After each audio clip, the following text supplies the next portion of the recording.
सभी भक्तों को जय बाबा की। एक बार फिर मैं आप सभी भक्तों के समक्ष उपस्थित हुआ हूँ भक्ति सागर पंचद्वार बराड़ा धाम चैनल के माध्यम से।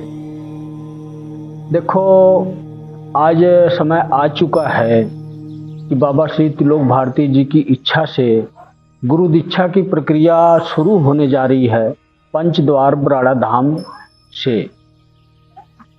तो इससे पहले मैं आप लोगों को ये बताना चाहता हूँ कि गुरु दीक्षा क्यों हमें लेनी चाहिए, और अगर हम गुरु दीक्षा लेते हैं तो किस प्रकार के व्यक्ति को हम अपना गुरु बनाएं।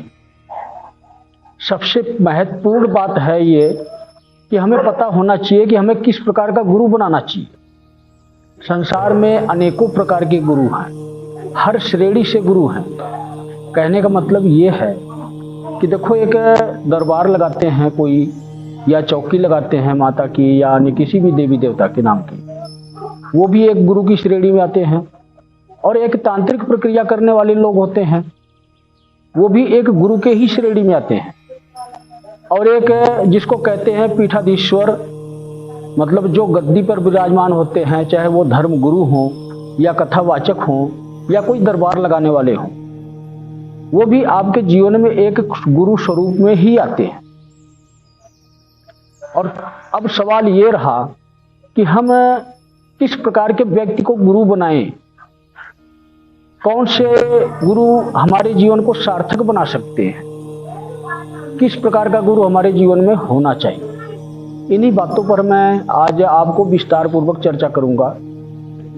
गुरु दीक्षा के ऊपर तो एक छोटी वीडियो और भी बनी हुई है, लेकिन उसमें हमने सिर्फ आपको गुरु का महत्व समझाया था।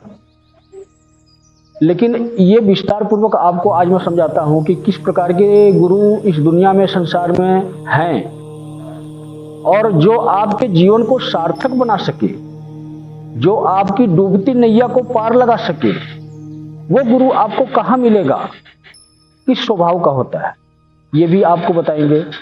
तो हम शुरू करते हैं वीडियो। समाज में जिस प्रकार के गुरु हैं उनसे हम शुरू करते हैं।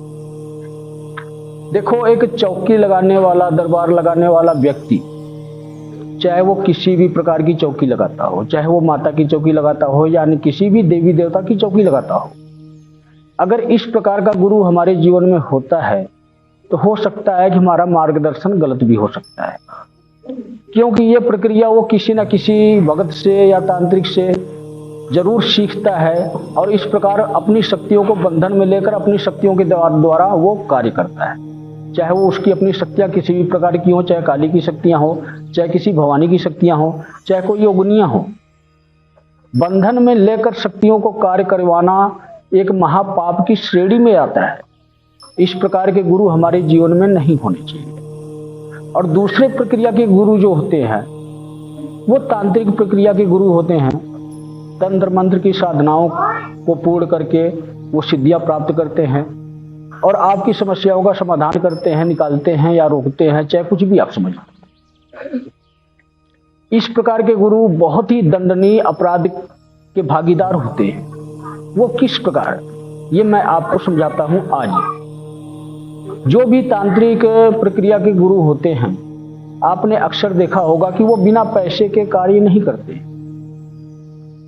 और अच्छा कार्य तो छोड़ो, इसके साथ साथ वो पैसा लेकर बुरा कार्य भी करते हैं। चाहे किसी भी लड़की को वश में करने का कार्य हो, या किसी पारिवारिक जीवन को बर्बाद करने का कार्य हो, या किसी की जिंदगी को बर्बाद करना, कोई एक्सीडेंट करवाना, किसी को पैसे लेकर मौत की सजा दे देना, मतलब अपनी शक्तियों के द्वारा उस व्यक्ति को मौत दे देना। इस प्रकार की प्रक्रिया होती है तांत्रिक लोगों की। तो क्या आप चाहते हो कि आपके जीवन में इस प्रकार के कोई गुरु हो? जिस प्रकार रुद्र तारा है, या और भी अनेकों अघोरी भी हैं, अनेकों और तांत्रिक साधक भी हैं। मुझे किसी से कोई भय नहीं है, लेकिन आज आपको मैं सच्चाई से सामना करवा रहा हूं। मुझे नहीं लगता कि आपके जीवन में इस प्रकार के गुरु की आवश्यकता है। और तीसरे नंबर पर आते हैं ये दरबार लगाने वाले लोग, चाहे वो बागेश्वर सरकार हो, या करौली सरकार हो, या पंडोखर सरकार हो, या अन्य कोई भी सरकार हो। चाहे वो बालाजी के नाम से दरबार लगा रहे हो, चाहे वो शिव शंकर के नाम से दरबार लगा रहे हो। इस प्रकार के व्यक्ति भी कभी भी गुरु बनाने के काबिल नहीं होते। उनके पास ज्ञान का भंडार भरपूर है, शक्तियां भी हैं, सब कुछ है, लेकिन मैं क्यों कह रहा हूं कि इस प्रकार के व्यक्ति को कभी गुरु नहीं बनाना चाहिए? इसका भी कारण है। आज मैं आपको वही सच्चाई समझाना चाहता हूं, दिखाना चाहता हूं कि क्यों नहीं बनाना चाहिए। वो तो गद्दी पर बैठते हैं, दरबार लगाते हैं, उनके साथ दैवी शक्तियां कार्य करती हैं। आपके मन में यही सोच होगी, लेकिन इसका जवाब मैं आपको देता हूं। आज दरबार लगाना, गद्दी लगाना कोई बुरी बात नहीं है, अच्छी बात है। शक्तियों का अच्छा उपयोग आप कर रहे हो, लोगों का भला कर रहे हो, कल्याण कर रहे हो शक्तियों का उपयोग कर।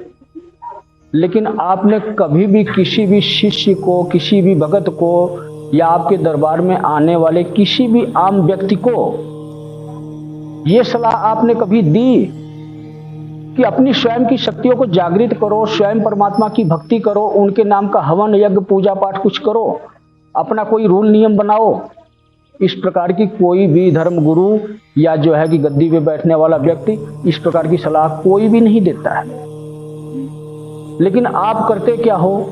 अपनी शक्तियों के बल पर उस व्यक्ति की पीड़ा हर लेते हो। मानता हूं मैं इस बात को। जो भी व्यक्ति आपके दरबार में आता है उसकी विपदाओं का हरण हो जाता है, निवारण हो जाता है, लेकिन निवारण हमेशा के लिए तो नहीं हुआ। यही सच्चाई आपको आज मैं बताने आया हूं, यही रहस्य खोलने के लिए आया हूं। देखो, हमारे अगर बुरे कर्म हैं किसी भी जन्म के, उसकी सजा तो हमें मिलनी ही मिलनी है। और वही सजा होती है ये, चाहे हम भूत प्रेत बाधा से पीड़ित हों या किसी बीमारी से ग्रसित हों, चाहे अन्य किसी भी प्रकार की परिवार में तंगी या समस्या हो, हमारे कर्मों के अनुसार ही हमारे जीवन का निर्धारण होता है। जैसे हमने कर्म किया है वो सजा हमें लेनी पड़ेगी। और ये सजा, अगर आप चाहते हो कि हमारी ये सजा कम हो जाए या खत्म हो जाए, जिसको कहते हैं कि माफ हो जाना, ईश्वर हमारी सजा को माफ कर देता है। जो बुरे कर्म हमारे किए हुए हैं किसी भी जन्म के हों, लेकिन ये माफ कब होता है? किसी के दरबार में जाने से माफ नहीं हो सकता। ना ही कोई देवी देवता हमारी सजा को माफ कर सकता है।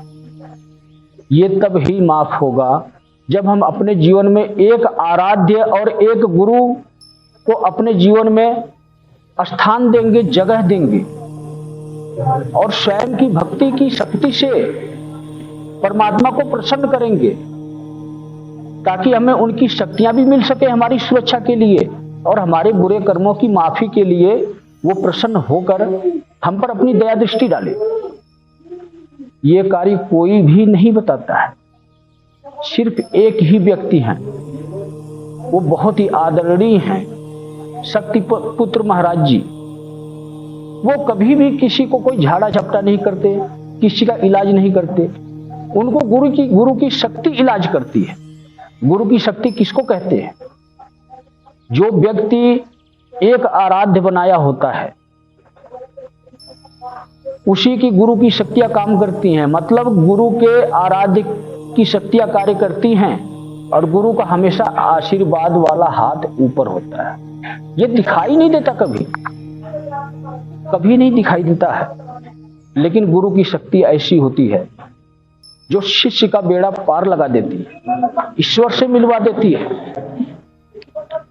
और ये दरबार लगाने वाले लोग क्या करते हैं? अपनी शक्तियों के बलबूते पे, चाहे वो तांत्रिक प्रक्रिया की सीखी हुई शक्ति हो, चाहे उनकी दैविक शक्तियां खुद की हो, आपको आराम आ जाता है, आप ठीक हो जाते हो।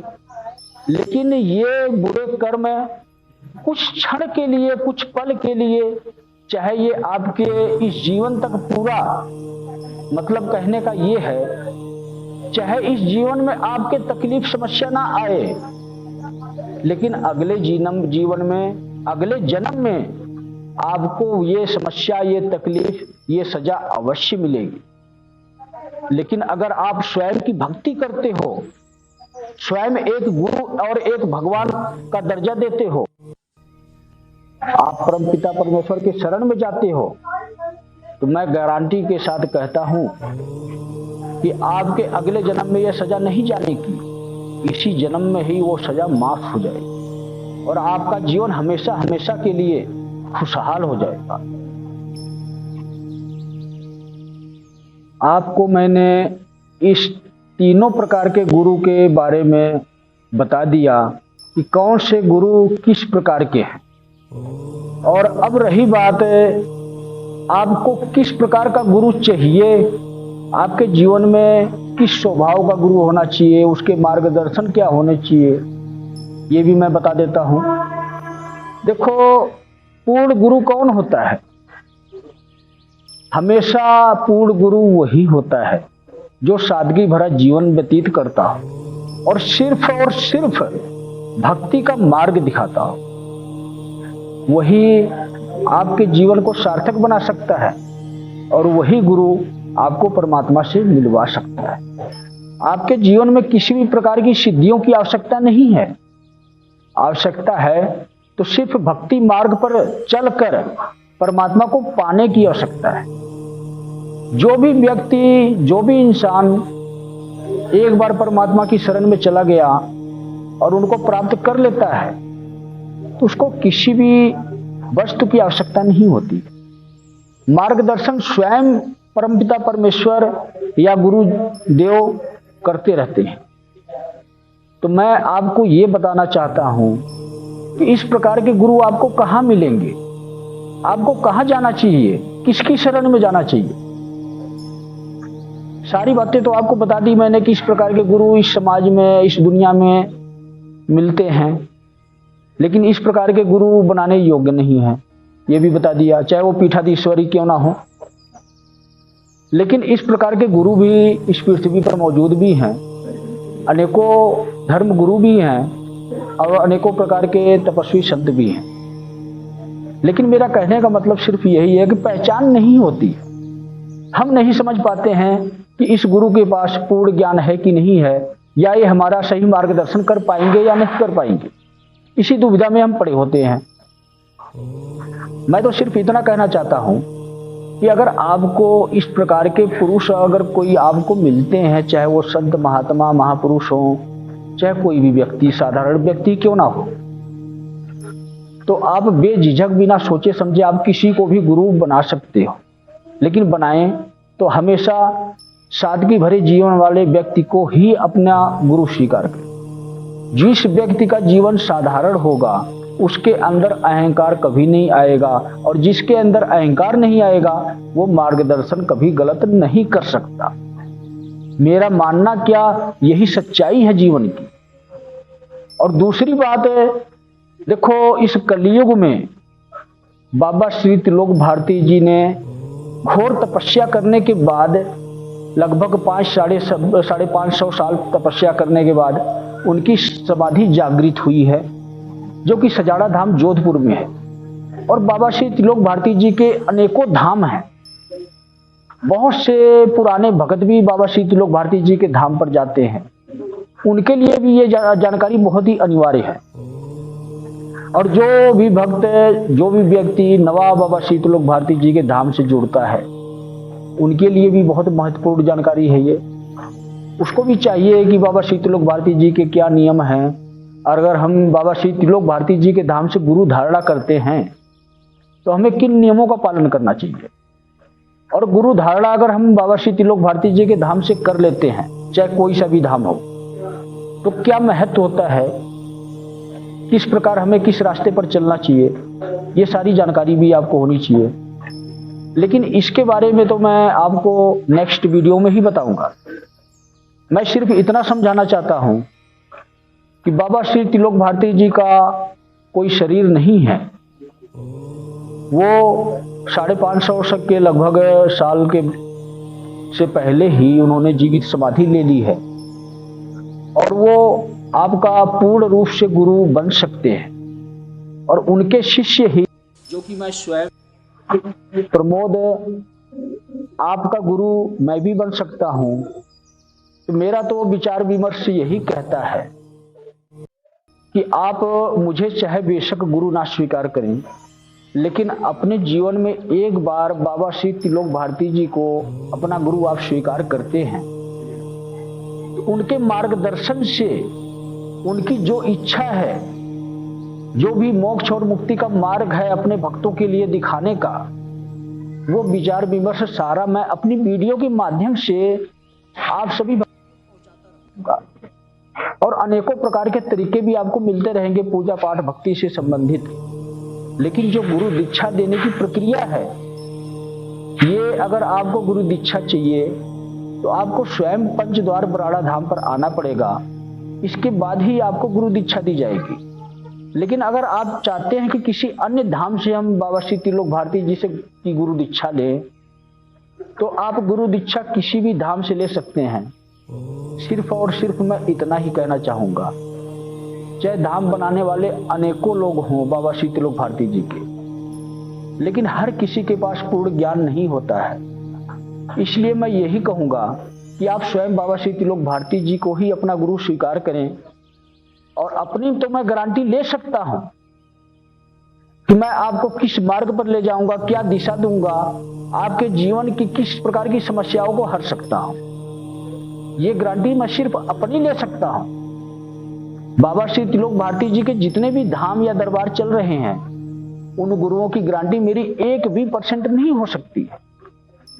आपको क्या मार्गदर्शन देंगे, किस दिशा पर लेके जाएंगे, क्या करवाएंगे, इस बात की 1% की मेरी कोई गारंटी नहीं हो। इसीलिए मैं कहता हूं कि सोच समझकर बाबा श्री त्रिलोक भारती जी के धाम पर जो भी अन्य नवे भगत जाने वाले हों या कोई पुराने भगत हों, सबको यही चाहिए कि अन्य किसी धाम पर जाते हैं तो वो सिर्फ और सिर्फ बाबा श्री त्रिलोक भारती जी को ही अपना गुरु स्वीकार करें।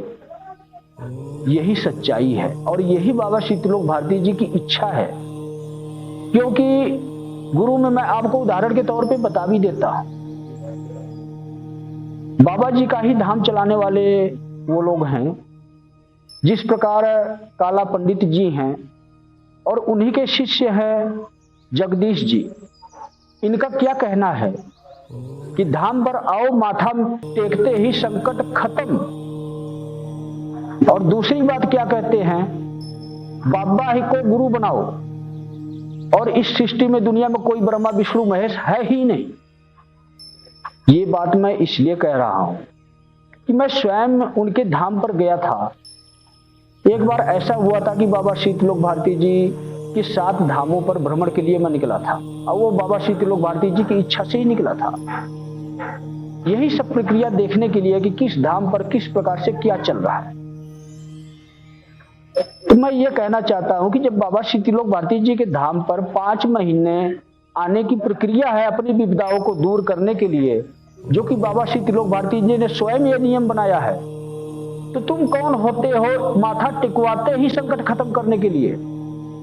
और तुम्हारे धर्म शास्त्र में कहां पर उल्लेख नहीं है कि ब्रह्मा विष्णु महेश नहीं है? बिना आराध्य के गुरु की शक्तियां भी नहीं कार्य करती हैं। जब श्री त्रिलोक भारती जी के आराध्य स्वयं शिव शंकर महादेव हैं, तुम कौन होते हो कि ब्रह्मा विष्णु महेश है ही नहीं ये साबित करने वाले? अपनी तंत्र मंत्र की शक्तियों को उपयोग में लाकर लोगों के काम में रुकावटें डालते हो, लोगों की पेशियां रोकते हो और दिखाते हो कि हमने माथा टिकवाते ही संकट खत्म कर दिया। इतने बड़े सजा के पात्र बन रहे हो आप लोग कि मैं इसका बखान नहीं कर सकता। स्वयं बाबा श्री त्रिलोक भारती जी ही आपको सजा देंगे। जैसा कर्म करेगा इंसान वैसी सजा उसको अवश्य मिलेगी। तो सभी भक्तों को जय बाबा की।